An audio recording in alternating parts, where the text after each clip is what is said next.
I've been using both the iPhone 17 and the iPhone 17 Pro side by side for a few weeks now, not in a controlled test environment, not with charts constantly open, but in a way I actually use my phone every day.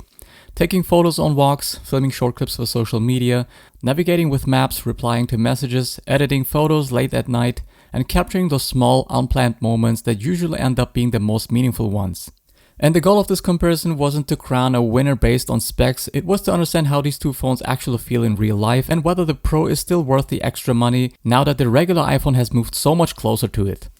Because this year the gap between the iPhone 17 and the 17 Pro is smaller than it's ever been. And after switching back and forth constantly, there are differences that don't show up on spec sheets and similarities that surprise me more than I expected. So in this video I want to talk about everything that actually matters: the design, the feel in the hand, the display, battery life, performance, daily use, and of course the camera, because for most people, that's still the biggest reason to consider the Pro model in the first place. This is my real-world breakdown of the iPhone 17 Pro versus the iPhone 17 and whether the upgrade is truly worth it. The first thing I noticed when switching between the iPhone 17 and iPhone 17 Pro is that even though they look very similar from the front, they feel surprisingly different once you actually live with them. The iPhone 17 has a design that feels familiar and approachable. It uses an aluminum frame paired with a full glass back, which gives it a classic iPhone look. It feels clean, simple, and lightweight, and there's something about it that feels very everyday friendly. It's the kind of phone that disappears into your life rather than constantly reminding you that it's there.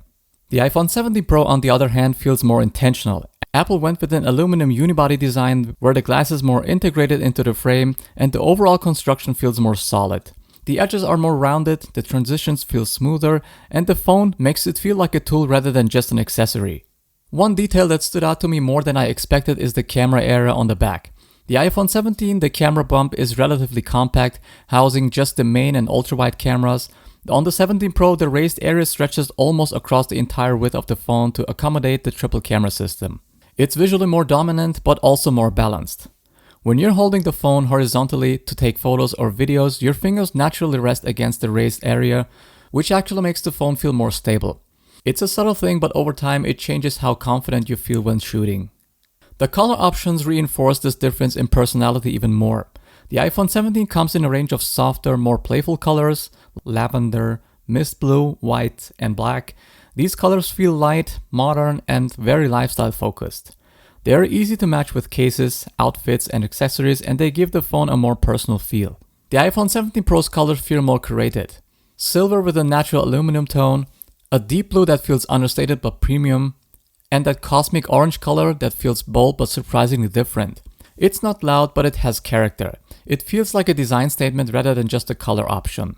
If you like phones that feel neutral and blend in, the iPhone 17 fits that perfectly. If you want something that feels more deliberate and design-forward, the Pro has more presence. Now on paper, both phones are almost identical in size, they both have a 6.3-inch display, and visually, they are nearly indistinguishable from the front. But once you start switching between them, the weight difference becomes noticeable almost immediately. The iPhone 17 is lighter and slightly thinner, it feels effortless to hold, long texting sessions, scrolling in bed, holding the phone above your face, all of that feels easier. It's also more comfortable for one-handed use, especially if you have smaller hands. The iPhone 17 Pro is heavier, but not uncomfortably so. In fact, that extra weight gives that a sense of stability. When filming video or taking photos, especially one-handed, the Pro feels more grounded. Your hand doesn't shake as easily and the phone feels planted.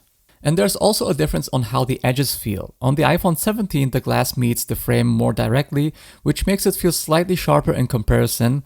On the Pro, the edges are more rounded and the glass sits a bit deeper into the frame. Over long periods of use, that makes the Pro feel smoother and more comfortable, especially if you don't use a case. Now the display. This is one of the biggest shifts this year and one of the reasons this comparison is so interesting. Both the iPhone 17 and the 17 Pro now have the same display experience. Same size, same resolution, same pixel density, same brightness, and same ProMotion 120Hz refresh rate, and the same always-on display. In everyday use, they look identical, scrolling feels equally smooth, animations feel just as fluid, watching videos, editing photos, reading text, there's no visual downgrade with the regular iPhone anymore. This used to be one of the strongest reasons to go Pro, and now it's completely gone. And honestly, I love that. It means you're no longer just paying extra to get a good display, you get a great display either way. Battery life is one of those things that's hard to judge on paper, so this was something I paid close attention to during daily use. The iPhone 17 Pro does have a slightly larger battery, and in practice it does last a bit longer. On heavier days, lots of camera use, video recording, navigation, I usually ended the day with a bit more battery left on the Pro. But the difference isn't that dramatic. In many cases we're talking about half an hour to maybe an hour at most. On lighter days, both phones felt almost identical. What I did notice is that the Pro seems to handle camera heavy usage more efficiently. Long video sessions drain the battery more evenly, and the phone doesn't feel like it's working as hard. Charging speeds are the same across both phones. If battery life is your absolute top priority, the Pro is technically better, but for most people the difference won't change how you use your phone day to day. Now onto the performance. In daily use, both phones feel incredibly fast. The iPhone 17 uses an A19 chip with 8GB of RAM, while the 17 Pro steps up to the A19 Pro with 12GB of RAM. In benchmarks, the Pro does score higher, especially in GPU performance, but that's not something you really feel in everyday tasks. Apps open instantly on both, multitasking is smooth, scrolling is flawless, there is no lag or stutter on either phone. Where the Pro starts to show its advantage is under sustained load. Things like long video recordings, extended gaming sessions, or heavy photo or video editing. The 17 Pro's vapor chamber cooling keeps temperatures more stable and the heat spreads more evenly across the device. The iPhone 17 gets warmer in these scenarios, especially around the upper part of the phone.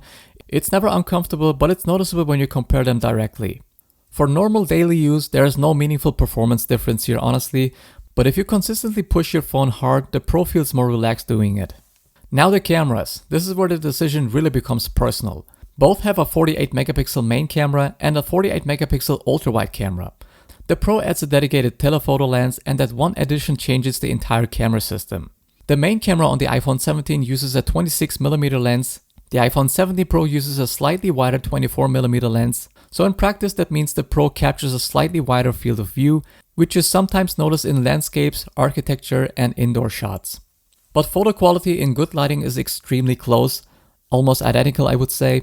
Colors, sharpness, and dynamic range look nearly identical. If you're just looking at photos on your phone, you'd be hard pressed to tell which device took which image. The differences start to show when you look more closely. The Pro tends to render textures a bit more naturally, with slightly better contrast and more depth.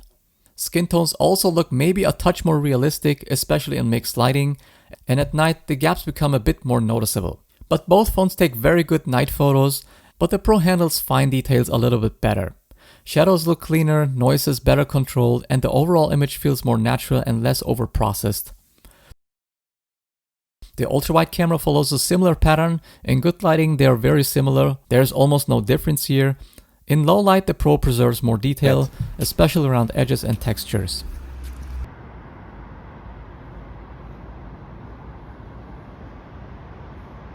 And zoom is where the Pro clearly pulls ahead.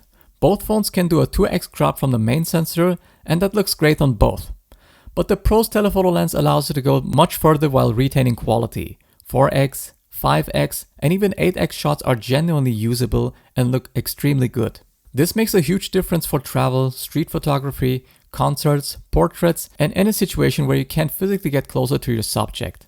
If you never zoom beyond 2x, the iPhone 17 is more than enough. If you love framing shots from a distance, the Pro feels like a completely different camera. And if you shoot video at all, the iPhone 17 Pro feels like the more complete tool. Stabilization is just as smooth and natural, dynamic range is better controlled, especially in bright outdoor scenes. Skin tones look more accurate and low light video is noticeably cleaner. Zooming while filming is also much better on the Pro. On the iPhone 17, zooming past 2x starts to look digital quickly. On the Pro, zooming at 4x or even 5x still looks good and usable. For anyone who creates content regularly, this is one of the biggest reasons to choose the Pro. Now living with these phones day to day, they're both excellent. Face ID, haptics, speakers, microphones, all of that feels equally polished. One small difference is data transfer. Both phones use USB-C, but the iPhone 17 is limited to USB-C 2 speeds, while the Pro supports USB 3 with much faster transfer rates. If you move large files often, this matters. If not, you will probably never notice. But aside from that, both phones feel equally reliable and enjoyable to use. The iPhone 17 starts at $799 and the iPhone 17 Pro starts at $1,099. The iPhone 17 gives you an incredible display, excellent performance, great battery, and a camera system that's more than good enough for most people. The iPhone 17 Pro is still the better phone, better zoom, better sustained performance, better video, slightly better battery life, and more advanced camera features. But the question isn't which phone is better, it's which one makes sense for you. If camera versatility, zoom, and content creations are a big part of your life, the Pro is worth it. If you want a lighter and a bit more affordable phone that still feels premium and powerful, the iPhone 17 is honestly one of the best value iPhones Apple has ever made. I'm really curious what you think. Which one would you choose and why? Let me know in the comments.